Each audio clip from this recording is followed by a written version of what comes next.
Hey everyone, today I'm going to be showing you how to rebuild the top end on your Beta 200RR.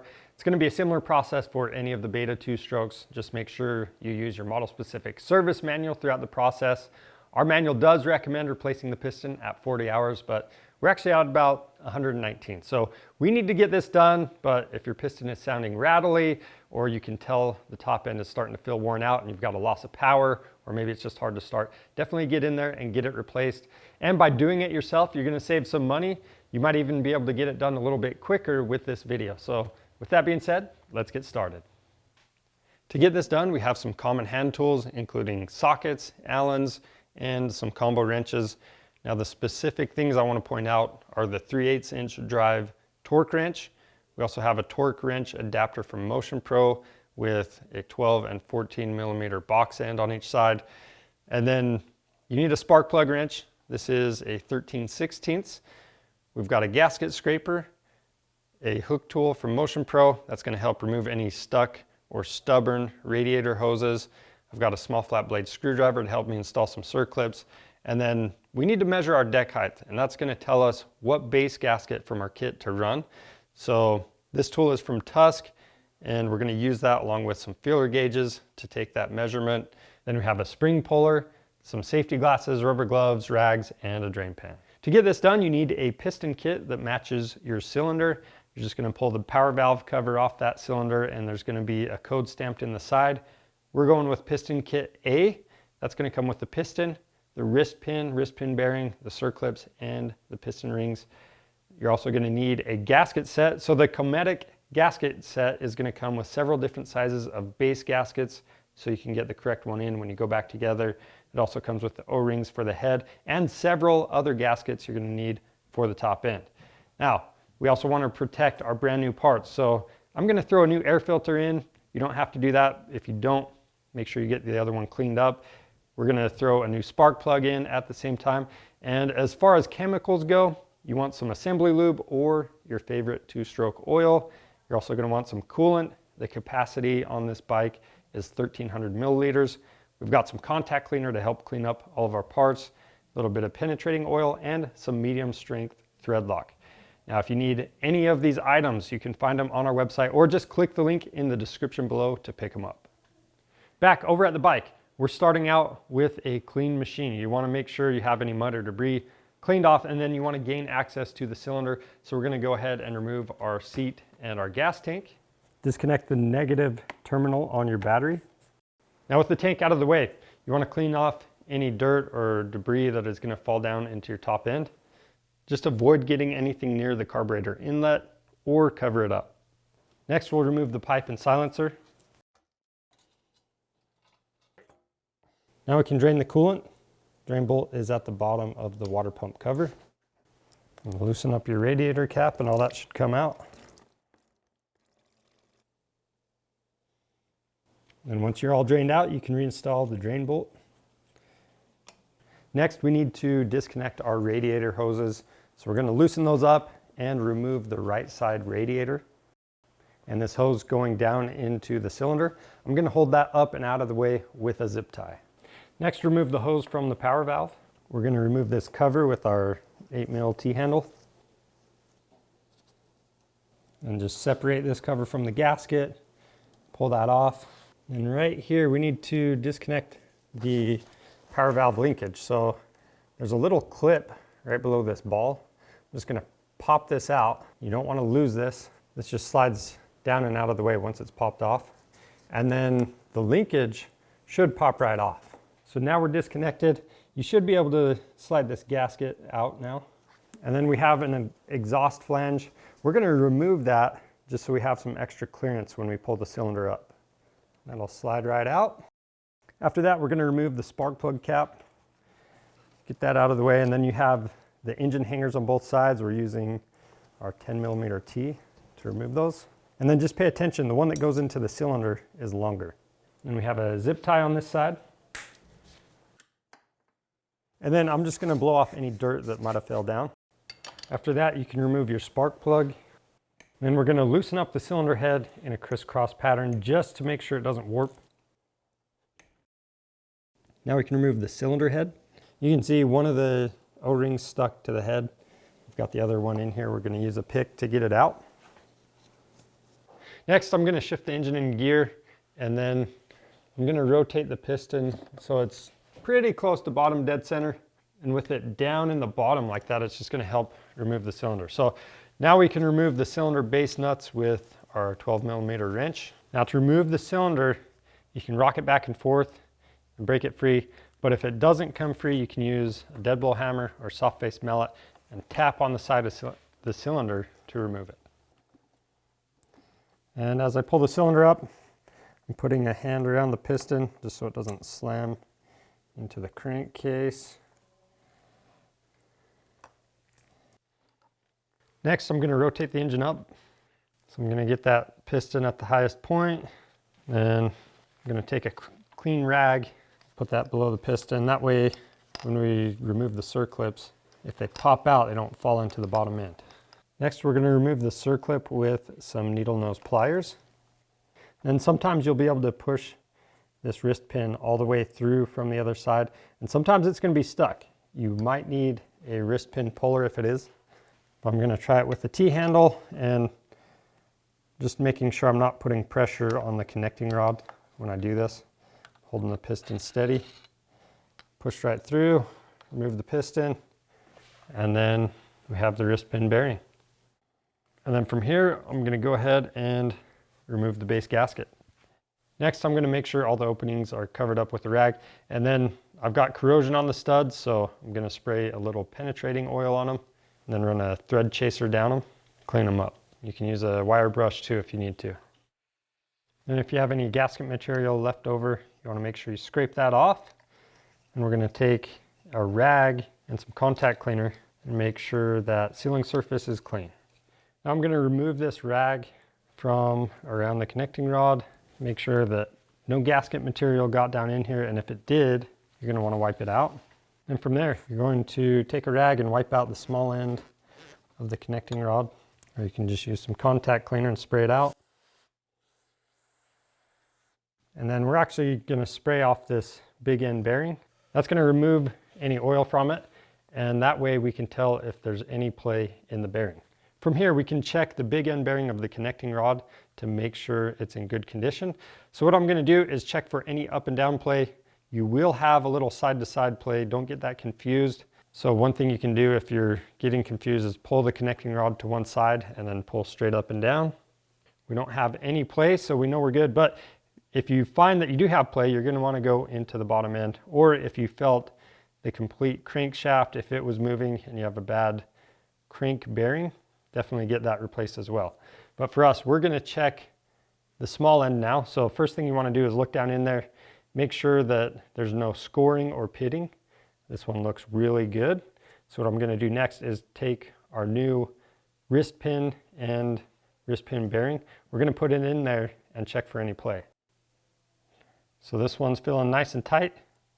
If something feels like it's off, if you're feeling some free play in there, what you can do is use a snap gauge and measure the diameter each way and see if this is out of round or not. So this passed the checks. We're going to move over to the bench and take a look at the cylinder. If you need to rebuild your power valve, we're going to be doing a separate video that guides you step by step through that process. If you need to follow us over, just click the link in the description below. So we just got our power valve all cleaned up and ready to go. If you didn't follow us over to that video, you still need to clean up this cylinder. So we're going to use an ultrasonic cleaner to do that for us. But if you don't have one of those, what you can do is either use some carbon remover, we've got some on our website, or you can use some oven cleaner. But if you use that, it's a little more aggressive and you don't want to leave that on aluminum for more than 10 or 15 minutes. So be really careful if you go that route. You want to scrape any leftover material from your base gasket using a gasket scraper.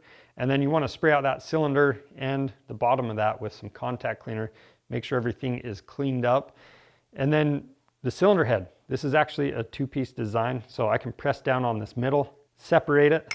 You have an O-ring right here. You want to make sure that's in good condition. If it's either hard or if it's flat, you definitely want to replace that, or if you had issues with it leaking. Now on the bottom side, I've gone ahead, there's just a little bit of carbon, I just wiped it out. You can use some carbon remover on there if it's being stubborn. And then once you have everything cleaned up, you can go ahead and make some inspections. So we're going to show you this old piston. Again, this is about 120 hours. You can see we had a little bit of blow by. So that carbon is getting past that second piston ring. So it's definitely time to do the top end. You see normal signs of wear, nothing too crazy. So it was time to get in here and restore the performance of our top end. But if you see scoring all the way down or just at the tops indicate a cold seizure. If they're scoring all the way down, you probably have gotten this too hot at some point. If that's the case, you're going to want to find out why, whether it's low coolant, a clogged or wrong jet size, or even a lack of lubrication. Now to inspect the cylinder, we're going to take a look at this plating down inside, and you want to make sure that there's not scratches going up and down. You're going to be checking for things like pitting or flaking. And if this surface looks damaged inside, you're going to want to get it either recoated or replace the cylinder. So if you do see any damage, one check you can make is take your fingernail, run it across the inside, and if it catches on there, that's when you're going to want to think about getting that repaired. So other than that, you're looking for a crosshatch pattern. If that still exists in there, that is a good sign. If it doesn't exist, that's going to indicate some wear, and you're probably going to want to measure this cylinder to see if you can reuse it. You can use the measurements that are outlined in your service manual and compare those specs to your readings. Now, with all that being said, if you want to deglaze your cylinder or restore that crosshatch pattern, you can hone this out. We've got a separate video that guides you through that process. If you're going to hone your cylinder, make sure the power valve is disassembled. We've already gone ahead and done that. We did that when we cleaned out our power valve. We've already cleaned up this cylinder, so we're going to go ahead and prep our new parts.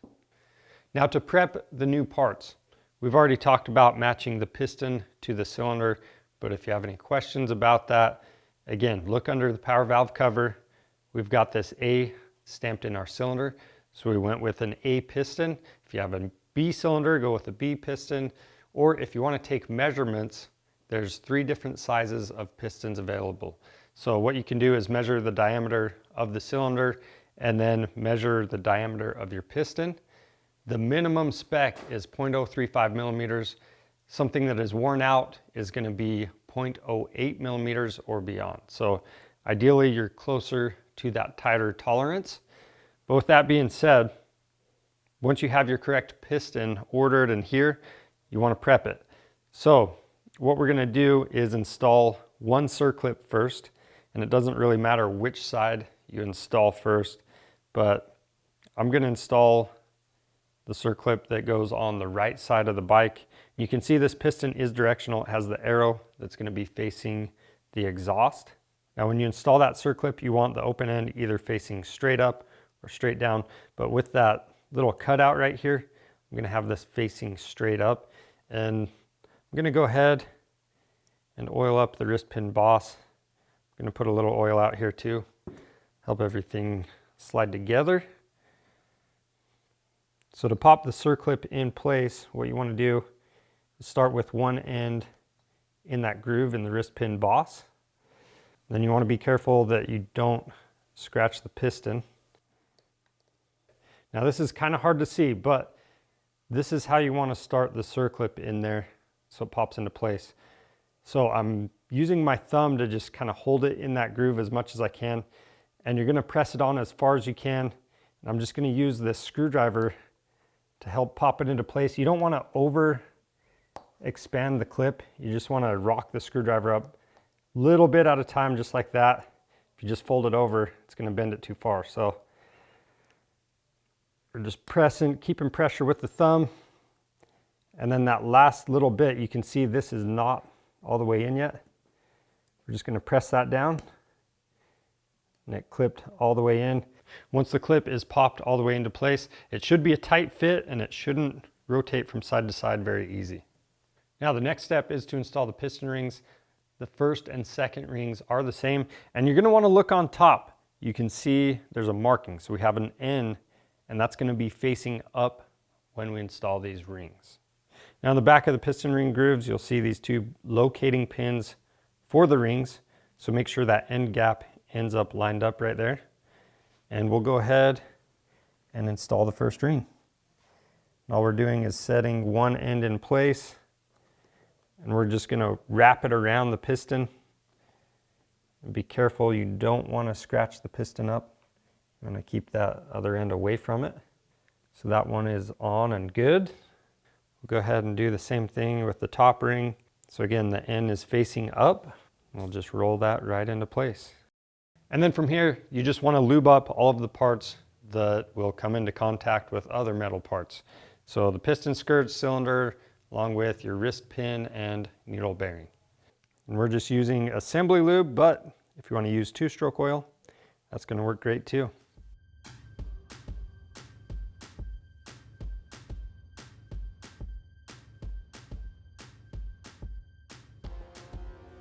Before you install your parts onto your bike, you need to select a base gasket. And that's because the gasket set comes with several different sizes, and you want to start out as close as you can to where you need to be. So I'm going to measure the old gasket with some calipers. So we're 0.5 millimeters. So that's the gasket, or that's the size of gasket I'm going to install onto the bike. Once we install the parts, we're going to take a measurement, and we might have to make some adjustments to the gasket thickness. But again, this is a great starting point. Now over at the bike, I'm going to apply just a little bit of assembly lube to the small end of that connecting rod. And we've got our wrist pin bearing. You're going to set the piston with that arrow facing the front of the bike or the exhaust. Then you can slide the wrist pin in place. Now we can go ahead and install our circlip on this other side. And you can see before I pop this into place, I've got rags covering up anywhere this could pop down into if it popped out. And again, I'm having the open side face up to the 12 o'clock position.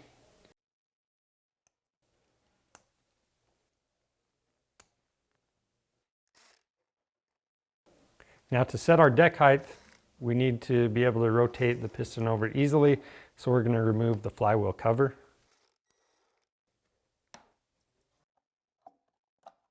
Then I'm just going to use a little bit of safety wire and get this cover up and out of the way. When you do this, you just want to make sure you don't have any tension on these wires right here. So we're good right there. And you also notice that there's a couple dowel pins. Make sure you don't lose those. I've got one down in the bottom still. Keep track of it. And if this gasket's damaged, definitely get it replaced. And from here, I'm going to go ahead and remove my rags that cover up the crank. Now I just want to point out, while you're here, it's a good idea to look at your reeds, and if you notice that they're chipped or look worn out, definitely get them replaced. And when we inspected this big end bearing, we cleaned it off, so I'm going to put a little oil on there. And I'm just going to rotate this once or twice over to get that oil worked in there. That's looking good. And then I'm actually going to put this on bottom dead center, so at the lowest point right there. And that's going to help me get the cylinder installed. And then keep in mind you have those end gaps that need to line up with the pins. So I'm pulling the rings forward. I'll put the back of the cylinder on first and then compress those. But before I do that, I need to set the base gasket on. So we've already measured the old base gasket. And again, that's going to be a great reference point. We're just going to match it, set this new one in place, and the silicone on the gasket needs to be facing down. And then I've got these studs coming up. You can see there's a ton of corrosion, so I'm actually going to put a little anti-seize on those as well. And as you slide the cylinder down, just compress those rings with your other hand. And as you're installing the cylinder, if you feel like you have to force things together, odds are your rings are not lined up with those locating pins. So double check your work.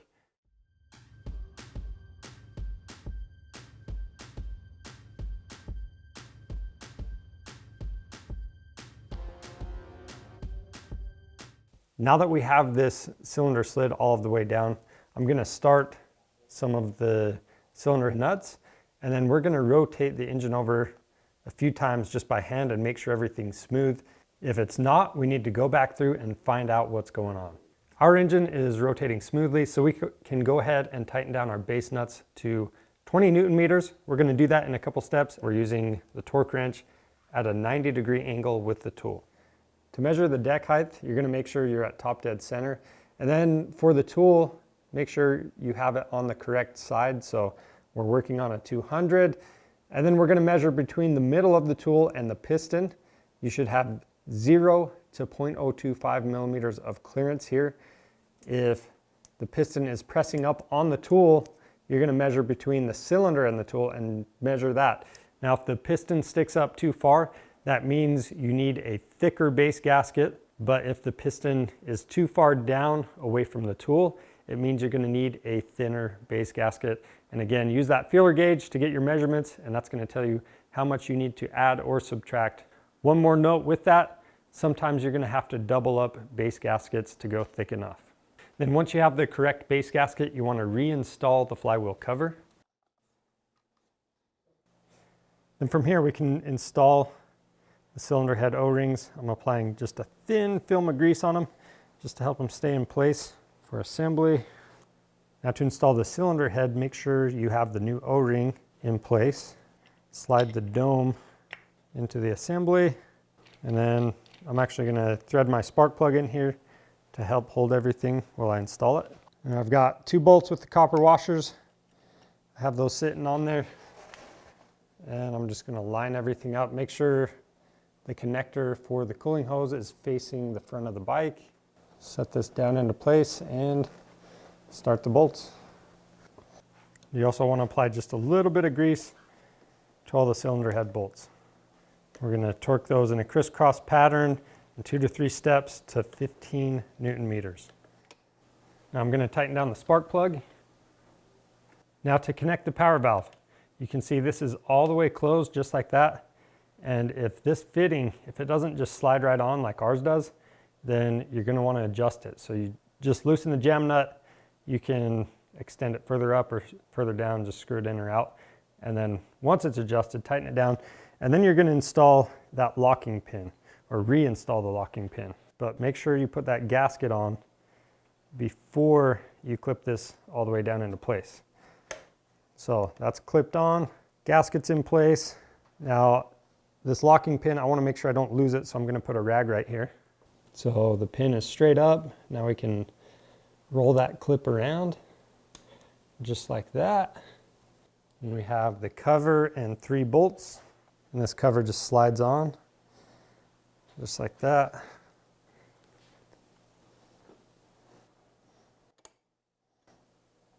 Then we have a little rubber cap for the spark plug. There's a little O-ring inside of it as well. Slide that on. And then from here, we're going to make sure all the radiator hose fittings are clean, and we'll reinstall the radiators.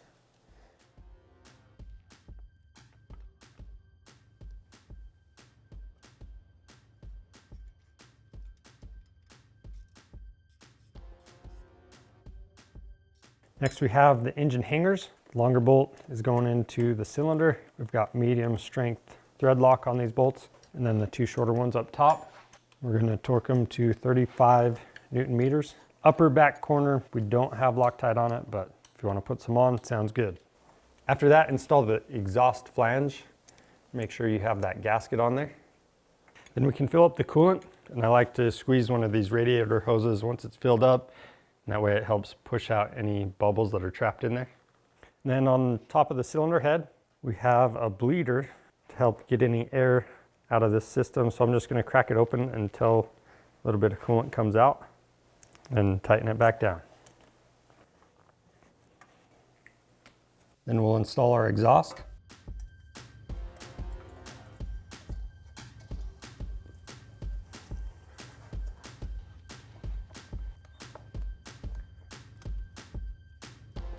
Our gas tank, reconnect the battery, and install the seat. Now to start this up, you want to do it in a well-ventilated area and bring it up to operating temperature. We're just doing a heat cycle, so once you're at running temp, we're going to shut it off, let it cool down. You're going to want to double check your coolant level once that's cooled off. And then for break-in, everybody does this a little bit different, but what I like to do is I'll take it through a couple more heat cycles and Just vary the RPM the first half tank and kind of take it easy. That's how you rebuild the top end on your Beta 200RR. If you have any questions, leave those down in the comments. And as always, if you need any parts for your bike, you can head over to our website or just click the link in the description below. We offer free shipping on orders over $75, so take advantage of that. And if you want to see more helpful content like this, subscribe to our channel. I'm Charles with Rocky Mountain ATV MC. Thanks for watching.